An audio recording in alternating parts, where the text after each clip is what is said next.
Sony just patented a trophy system that can literally shame you for playing badly. Not metaphorically, actually judge you. So yeah, the future is here, and apparently it's disappointed in us.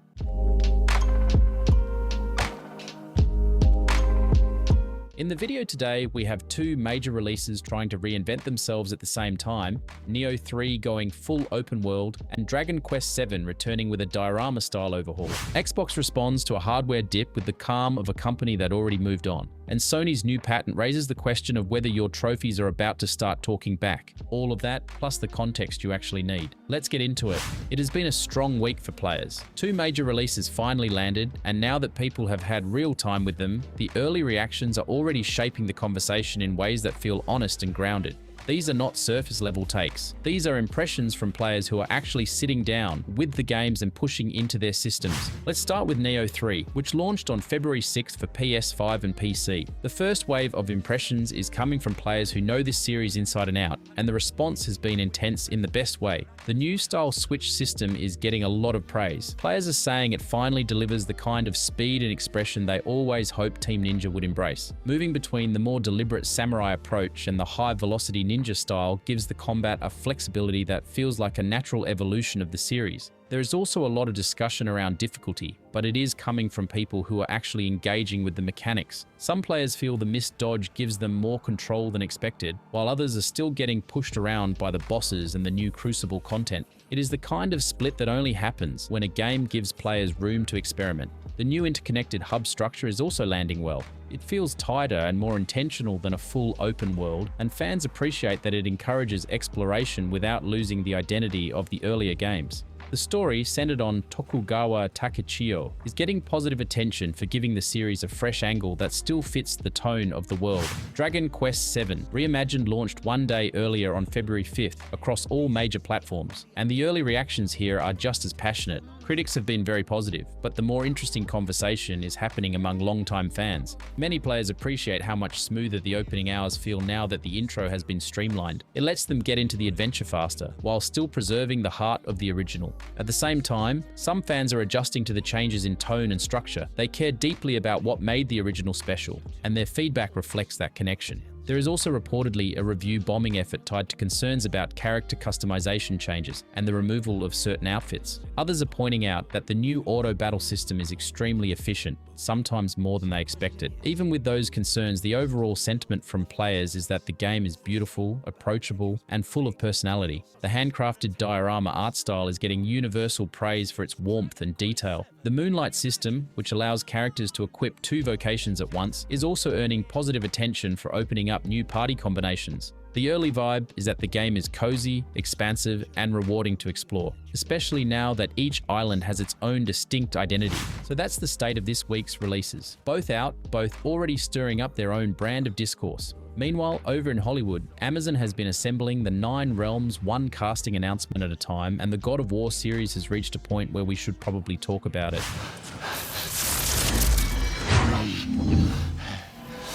Destroy us! No more. No more. For the sake of our children, we must be better. The God of War casting cycle for Prime Video has officially hit a boiling point. Between January 29th and February 2nd, Amazon and Sony Pictures Television rounded out the core Norse pantheon, confirming several names that had previously only been rumors. So here's where things stand now. Ryan Hurst is stepping into the role of Kratos, which feels like one of the few universally approved decisions in this entire process. Teresa Palmer is playing Sif, Mandy Patinkin has been cast as Odin, Olafur Darri Olafsson is taking on Thor, Alistair Duncan is returning as Mimir, Danny Woodburn is Brock, Jeff Gulka is Sindri, and Max Parker is Heimdall. Most of these choices landed well with fans, especially Thor. Physicality, the presence, the weight of the character, that casting just makes sense. Nice place. Odin though, that's where the conversation gets interesting. Mandy Patinkin feels like an odd choice because as far as I know, and I've checked, Richard Schiff is still very much with us. His performance in the game was pitch perfect, and visually he's a one-to-one match for the in-game model, so the decision to recast him is strange. It doesn't seem like a physicality issue, and without an official explanation, the best guess is scheduling conflicts or some internal creative direction we're not privy to. But the lack of clarity just adds another layer to an already unusual casting cycle. You don't really want war, do you, Kratos? All that blood on your hands, on your son's hands? I want peace as much as you do. Perhaps we can find it together. Behind the camera, Frederick E.O. Toy, fresh off Shogun, is directing the first 2 episodes, and Ronald D. Moore is serving as showrunner. Production moves into principal photography in Vancouver this March. At this point, the only major roles still unconfirmed are Atreus, Freya, and Balder. So while Amazon is busy figuring out who gets to yell boy on television, Xbox spent the holiday quarter watching their hardware numbers crater. And the strange part is, it doesn't feel like a company in trouble. Their consoles are tanking, sure, but the way they're responding makes it look less like a failure and more like a calculated shift in what they think the future of gaming even is. As I'm editing this, something else just hit my feed. The search for Boy is officially over. Amazon has confirmed that Callum Vinson will play Atreus in the live-action God of War series. You might know him from the Chucky TV series or Poker Face, and he's also set to play a young Jason Voorhees in Crystal Lake. With Atreus locked in, the core family and the Aesir lineup are basically complete. Alright, back to Xbox. Xbox just posted one of its roughest holiday quarters in over a decade, but when you look closely, the numbers don't read like a collapse. They read like a company executing a plan it committed to years ago. Hardware revenue dropped 32% year over year in the 2025 holiday window, and this isn't some sudden shock. It follows a 29% drop in Q1 and a 22% drop before that. This is a long, steady decline, the kind you only tolerate if you're expecting it, and Microsoft absolutely expected it. In 2025, they raised console prices twice. The Series S, once the friendly $299 entry point, now sits at $399. The Series X climbed to $799 for the 2TB edition. Then they skipped Black Friday discounts entirely to protect margins. None of that is behavior from a company trying to maximize hardware sales. It's behavior from a company that has already accepted that hardware is no longer the centerpiece of its strategy. So yes, the result was predictable. The weakest holiday hardware revenue Xbox has seen in 12 years. Overall gaming revenue fell 9%, about $623 million. Content and services dipped 5%. Microsoft blamed the comparison to the previous year's Call of Duty launch, but even with that context, the trend is clear. And yet, during the earnings call, Satya Nadella didn't dwell on hardware at all. He immediately pivoted to record PC players and paid streaming hours. Amy Hood pointed to Game Pass growth as the thing partially offsetting the decline. And when you look at the numbers, it all lines up. 66% of Xbox sales are now digital only. Microsoft isn't trying to win a console war anymore. They're trying to win a subscription war, which brings us to the part people keep missing. This isn't a state of emergency. They're still part of a $3 trillion company, and this decline has been happening long enough that it's hard to believe they didn't model this outcome from every angle. Game Pass is the crown jewel. That's where the long-term money is. And everything about their recent behavior suggests they're intentionally shifting the business towards software and services. They aren't flailing, they're pivoting. And they seem perfectly willing to let the hardware numbers slide if it means a more profitable future built on subscriptions, cloud access, and digital ecosystems. So that's Xbox, a company intentionally steering itself into a subscription-first future, whether people like it or not. Sony, meanwhile, looked at the same industry landscape and somehow decided the real opportunity wasn't hardware or software or even services, but AI-generated character banter, because apparently what players truly needed was Kratos reminding them about firmware updates. Let's talk about this new patent that absolutely no one asked for. Sony just had a new patent approved in late January 2026, and despite the headlines calling it a podcast, that's not really what it is. The filing describes a system that uses large language models to generate short audio-visual updates based on your PlayStation profile, your trophies, your playstyle, your friends list, all of it.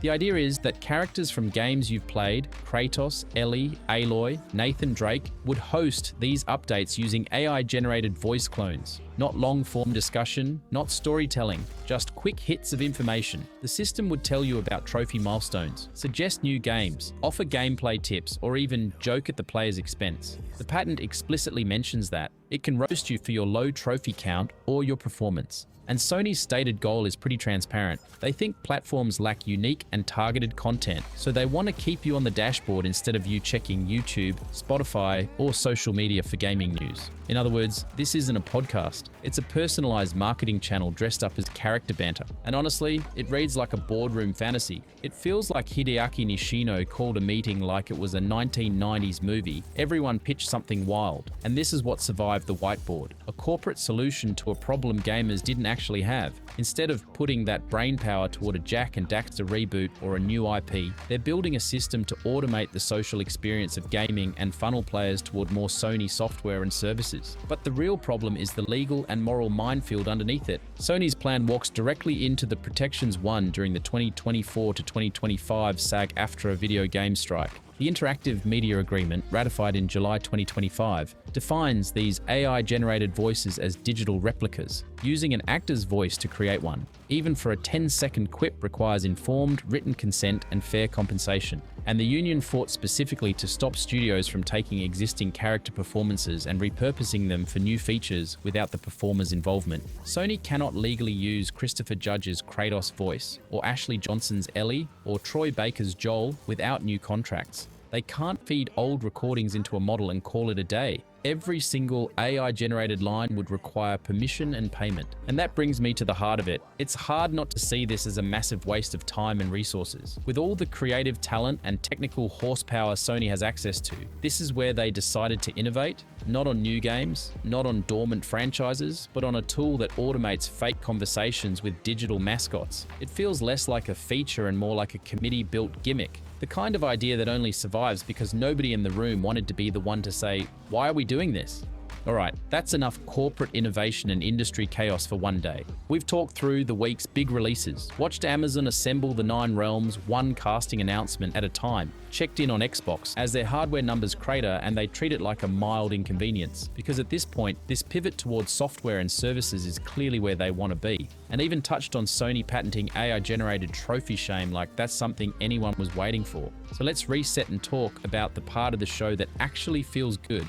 The games, the ones people are genuinely excited for, the projects with real momentum behind them, and the stuff that reminds you why this medium is worth caring about in the first place. And if you're enjoying this breakdown, make sure you're subscribed so you don't miss the big ones coming up, because this week's watchlist is stacked.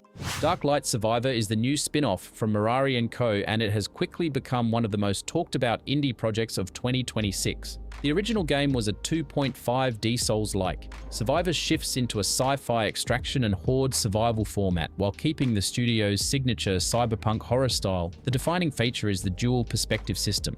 You can switch between a top-down isometric view and a third-person over-the-shoulder view at any moment. The transition is seamless, with the camera zooming and tilting without interrupting combat. Third-person mode is built for precision, offering headshot multipliers, bonus critical damage, and tighter range control for elite enemies and bosses. Top-down mode is built for strategy, giving you full battlefield awareness and classic Survivor-style crowd control when the screen fills with enemies. The game uses high-fidelity 3D assets and atmospheric lighting that make it look closer to a prestige action title than a typical Survivor indie. Analysts estimate the project is a lean production by AA standards, but it punches far above its weight visually. The developer has been clear that the camera switch is not a visual gimmick. Third person rewards precision aiming. Top down rewards spatial control. You switch based on the situation and your playstyle. Early footage shows the system working exactly as intended, and community response has been overwhelmingly positive. Everything shown so far points to this shaping up to be an absolute banger. Morbid Metal has become one of the most visually impressive solo-born projects of 2026. Created by Felix Shade under his studio Screen Juice, the game blends high-speed character action with a rogue-light structure and a shape-shifting combat system that sets it apart from anything else in the genre. The project began as a solo dev passion piece, but Ubisoft picked it up through its Open Innovation Accelerator program. The partnership gives Shade the resources of a major publisher while keeping him in full creative control, which is why the game carries AAA-level fidelity without losing its indie identity. The core loop is a rogue light run through semi-procedural sci-fi arenas where you collect metal forms, each one a fully playable character. You can equip 4 at a time and switch between them mid-combo. Every form has its own weapons, weight, and rhythm, from fast katana specialists to slow, heavy tanks. The result is a combat system built for expression, letting you chain styles together in ways that feel closer to a fighting game than a traditional action title. Morbid Metal launched in early access on Steam in August 2025, and with Ubisoft's backing, console versions are expected in late 2026. The footage speaks for itself. It is fast, weighty, and aggressively stylish. Ubisoft actually made a smart call picking this up, and the fact that it still reflects one person's vision makes the high-fidelity presentation even more impressive. It is a rare example of a big publisher supporting a small team dream instead of absorbing it. Beautiful Light is an upcoming tactical horror extraction shooter from Deep Worlds SA, a Swiss indie studio currently running active alpha playtests. It is targeting a December 2026 early access launch on Steam, with console ports planned only if the PC release performs well. Early impressions describe it as SCP, if you know you know, meets Escape from Tarkov. The atmosphere is oppressive, the lighting is near photorealistic thanks to Unreal Engine 5, and the tension is far higher than in standard military shooters. The hook is the 18 versus 6 structure.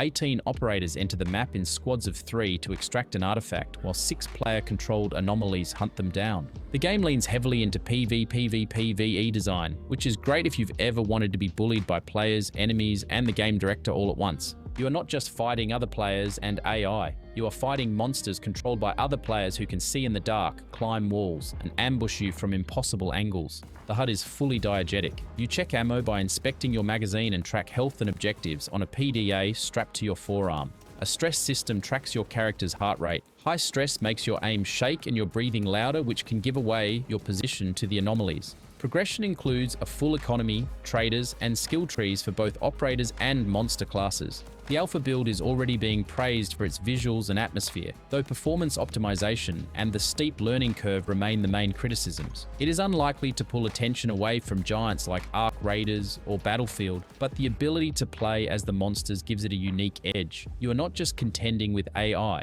you are contending with another human being behind the creature stalking you, and that horror element adds a level of tension most extraction shooters never touch. Reblade is the newest project from Chili Room, the studio behind Soul Knight and Otherworld Legends, and it marks a major step up in scope. Published by Spiral Up Games, it takes place in a cyber-mythic world where high-tech dystopia collides with ancient Chinese mythology. The game was officially announced in late January 2026 and is currently listed as coming soon on Steam. You play as a synthetic, a robotic being trapped in a death spiral of constant resets. Combat is built around a parry-focused rhythm system, where you read enemy sparks and movements to break their defenses. Progression revolves around modular builds. You slot weapons, chips, and augments into your chassis during a run, letting you convert parries into shockwaves or boost dash speed after kills. Each death sends you back to a shelter where you trade resources, interact with allies, and piece together why the world keeps looping. The camera is one of the game's standout features. It uses a low-pitch dynamic isometric view that gives you the precision of a top-down action game, while still showing the scale of towering ancient beast bosses. Early playtesters are calling it a technical showpiece, describing the combat as stellar blade precision inside a Hades-style loop. The presentation is hyper-violent but incredibly sleek. Hit Stop, also known as impact frames, gives every strike a crunchy impact that makes the challenge feel rewarding rather than punishing. It is still early, so there are no critic scores yet, but the buzz is strong. Players are comparing the combat philosophy to Fury and Sekiro, the visual aesthetic to The Ascent and Ghost in the Shell, and the pacing to Dead Cells. Reblade is shaping up to be one of the most promising new roguelikes of 2026. And that wraps up the week. Two major releases reinventing themselves at the same time. Amazon continuing to build out God of War with casting choices that mostly make sense, and hopefully they have another Ryan Hurst level announcement in their pocket, because the Odin recast is still one of the great unsolved mysteries of our time. Xbox is reacting to a hardware drop with the emotional range of someone checking their email, and Sony is patenting a trophy system that might actually judge you harder than your friends do. It's a strange mix, but that's the industry right now. Some days it gives you bold reinventions, some days it gives you corporate experiments no one asked for, and occasionally it hands you a decision so confusing you start wondering if someone lost a bet. If you want to keep up with all of it, the good, the weird, the ambitious, and the stuff that makes you stare at your screen in disbelief, go ahead and hit the usual buttons, like subscribe, comment, all that. It helps the channel grow, and it makes sure you're here when the next round of chaos drops. Alright, that's the video. See you in the next one.